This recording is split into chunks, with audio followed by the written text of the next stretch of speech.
اعوذ باللہ من الشیطان الرجیم بسم اللہ الرحمن الرحیم اللہم اجعلنا من الذین آمنوا وعملوا الصالحات وتواصوا بالحق وتواصوا بالصبر رب اشرح لی صدری ویسر لی امری واحلل عقدۃ من لسانی یفقہوا قولی الصلاۃ والسلام علیک رسول اللہ صلی اللہ علیہ وسلم۔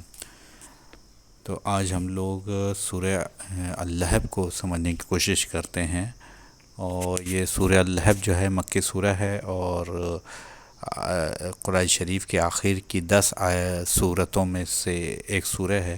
اور قرآن شریف کی جو آخر کی 10 سورتیں ہیں یہ شارٹ سورے ہیں، لیکن ان کے جو معنی ہیں یہ اپنے آپ میں بہت زبردست معنی ہیں، اور یہ لائف ٹائم لرننگ ہے کسی بھی ہیومن بینگ کے لیے۔ اور اسپیشلی سورہ الحب جو ہے وہ ہر ایک انڈیویجول کو سمجھنا چاہیے، as a man, as a woman, اور as a couple itself, ٹھیک ہے۔ تو آئیے سورہ کو سمجھنے کو کوشش کرتے ہیں انشاءاللہ تعالی۔ یہ اس طریقے سے شروع ہوتی ہے، بسم اللہ الرحمن الرحیم۔ تبت یدا ابی لہب وتب ما اغنی عنہ مالہ وما کسب سیصلی نارا ذات لہب وامرأتہ حمالۃ الحطب فی جیدہا حبل من مسد۔ کہ اس کے معنی یہ ہیں کہ may both the hands of Abu Lahab be destroyed slowly and he himself get destroyed. His wealth did not benefit him in the least, nor did whatever he earned. He will soon enter the flaming fire, and so will his wife, carrying the bundle of a firewood on her head, a rope made of a palm fiber around her neck. ٹھیک ہے، تو یہ اس کے عربی سورہ تھی اور یہ اس کے معنی تھے۔ تو اس میں ایک شخص ہے جس کا نام ابو لہب ہے، اس کو اللہ سبحانہ و تعالیٰ نے قرض کیا ہے، اور اس طریقے سے جس طریقے سے ابو لہب کو سورہ میں قرض کیا اللہ سبحانہ و تعالیٰ نے، اور اس کی بیوی کو قرض کیا ہے، اس طریقے یہ بڑی ریئر چیز ہے جو کہ اور کہیں ہمیں نہیں دیکھنے کو ملتی، کہ اللہ سبحانہ تعالیٰ نے کسی کا نام لے کے پوری سورہ اتاری ہو اور اس کو اس طریقے سے قرض کیا ہو۔ تو اس کے جو یہ شخص ابو لہب اور اس کی وائف، تو ان کے بارے میں ہم سمجھتے ہیں آگے، اور ان کو سمجھنے کے لیے پہلے ہم لوگ ان کی پروفائل کو سمجھ لیتے ہیں، کہ ابو لہب اور اس کی وائف کی پروفائل کو سمجھ لیتے ہیں کہ یہ لوگ کیا ہیں۔ تو ابو لہب جو ہے اس کا اوریجنل نیم تھا عبد العزیٰ۔ عزیٰ جو تھا وہ جو مشرکان مکہ جو بتوں کی پوجا کرتے تھے اس میں سے ایک بت کا نام تھا عزیٰ۔ تو یہ ابو لہب جو تھا اس کا اوریجنل نیم تھا عبد العزیٰ، ٹھیک ہے۔ تو یعنی کہ اس کا نام بھی اپنے آپ میں ایک شرک تھا۔ تو بہت سے مفسرین نے یہ کہا ہے کہ اسی لیے اللہ سبحانہ و تعالیٰ نے اس سورہ میں ابو لہب جو اس کا ٹائٹل نیم تھا اس کو یوز کیا ہے، اور اس کا نام چونکہ خود اپنے آپ میں شرک تھا تو شرک نیم کو قرآن شریف میں یوز کرنا ان اپروپریٹ تھا۔ دیٹس اللہ سبحانہ تعالیٰ ہیز یوز ہز نک نیم فار دس سورہ۔ یہ ایسا بہت سے مفسرین نے اپنی تفسیر میں کہا ہے۔ تو اب اس کا نام جو تھا وہ ابو لہب کیوں پڑا؟ پہلے ابو لہب کہتے ہیں کہ فادر آف دا فلیم۔ اس کا یہ مطلب یہ نہیں تھا کہ ابو لہب جو ہے وہ فادر آف دا فائر تھا، بلکہ یہ ابو لہب جو اس عربین ریجن میں ابو کہتے ہیں کسی کے پاس بہت کوئی چیز بہت زیادہ ہوتی ہے تو اس کو بھی ابو لہب کے نام سے ابو کے نام سے ٹائٹل دیا جاتا ہے۔ جیسے ابو ہریرہ رضی اللہ تعالیٰ عنہ تھے، وہ ان کے پاس کیٹس بہت تھیں، تو اس لیے ان کو ابو ہریرہ کا ٹائٹل ملا ہوا تھا۔ سملرلی یہ ابو لہب جو تھا وہ اس کا کمپلیکشن بڑا ریڈش تھا۔ لہب کہتے ہیں کہ جو انٹائر فائر کو لہب نہیں کہتے، بلکہ جو فائر کا ریڈش پارٹ ہوتا ہے، جو اورنج پارٹ ہوتا ہے، اور you can say the dancing part of the flame جو ہوتا ہے وہ لہب کہلاتا ہے۔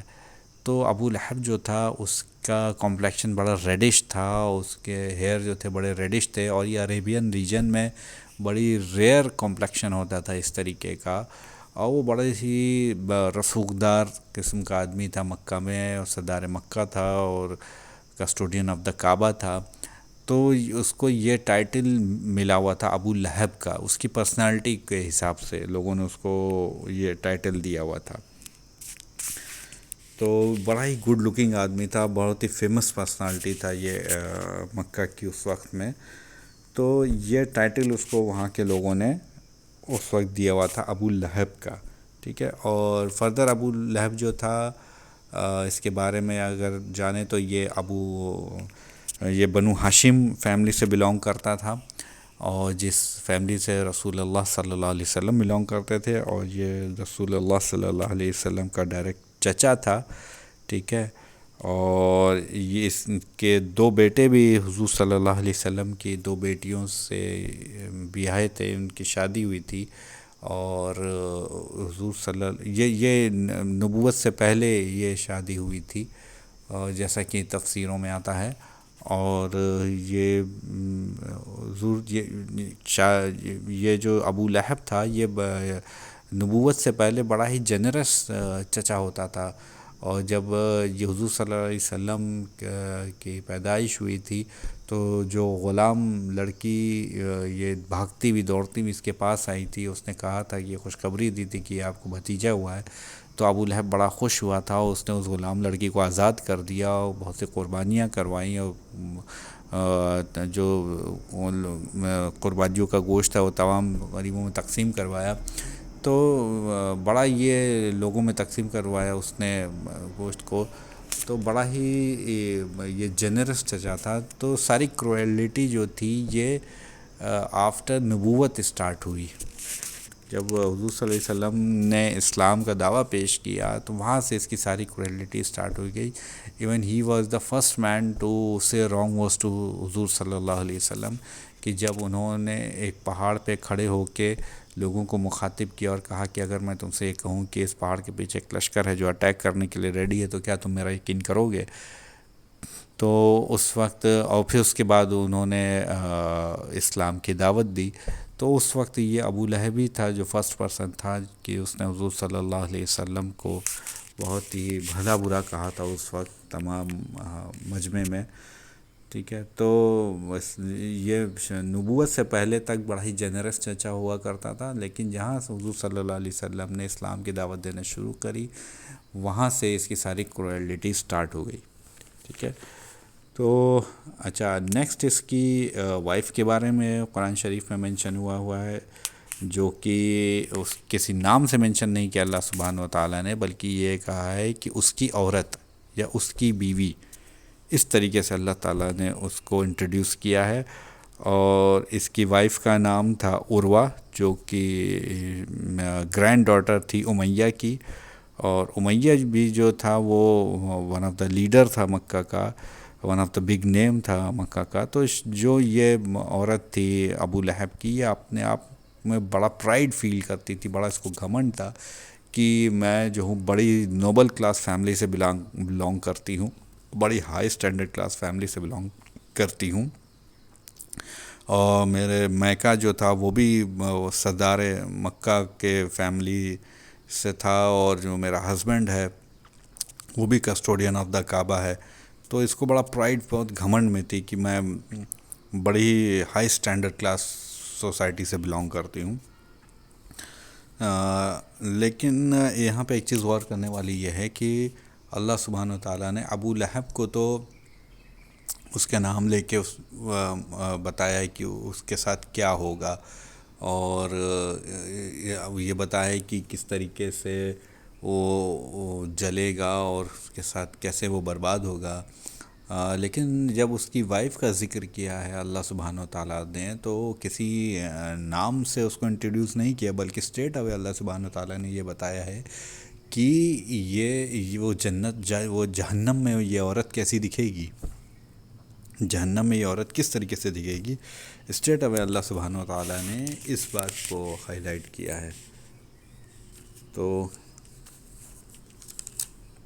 یہاں پہ یہ چیز سمجھنا بہت ضروری ہو جاتی ہے کہ آخر ایسا یہ جو پاور کپل تھا یا جو سیلیبریٹی کپل تھا مکہ میں، اس نے ایسا کیا کر دیا کہ اس قدر اللہ سبحانہ و تعالیٰ کے اینگر کو انہوں نے انوائٹ کیا ہے کہ اللہ سبحانہ و تعالیٰ نے دنیا میں ہی ایک سورہ نازل کر کے ان بتا دیا کہ ان کا انجام کیا ہوگا اور یہ جہنم میں کیسے دکھیں گے.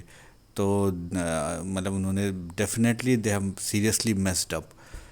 تو جبکہ اگر ہم دیکھیں تو نہ جانے کتنے ایک سے ایک ظالم بادشاہ گزرے ہیں، ایک سے ایک جو ظالم حکمران ہوئے ہیں، اور نہ جانے کتنی سویلائزیشن، انڈین سویلائزیشن ہے، چائنیز سویلائزیشن ہے، رومن سویلائزیشن ہے، ایجپشین سویلائزیشن ہے، ایک سے ایک ظالم سے ظالم بادشاہ گزرے ہیں. لیکن یہ جو دو شخصیت ہیں، ابو لہب اور اس کی وائف جو ہے، یہ دونوں میاں بیوی ایک مڈل آف دا ڈیزرٹ رہنے والے، مڈ ہاؤس میں رہنے والے، اور کوئی they don't have any pyramid, کہ جو ان کی بہت زیادہ کوئی ان کی پرسنالٹی کو بخان کرتا ہو.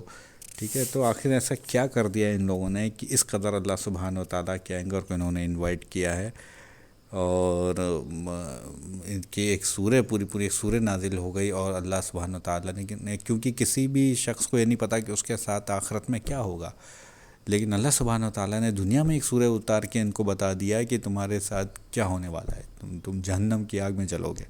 تو there must be some serious crime they have done in this دنیا. ٹھیک ہے، تو کیا ایسی بات ہے کہ تمام دنیا میں سب کو چھوڑ کے، ایک سے ایک ظالم لوگوں کو چھوڑ کے، اللہ سبحانہ و تعالیٰ نے ان دونوں کو پک کر لیا اور ایک اس طریقے سے ایک سورہ نازل کری، اور اس میں ساری ہیومینٹی کے لیے ایک لیسن ڈال دیا.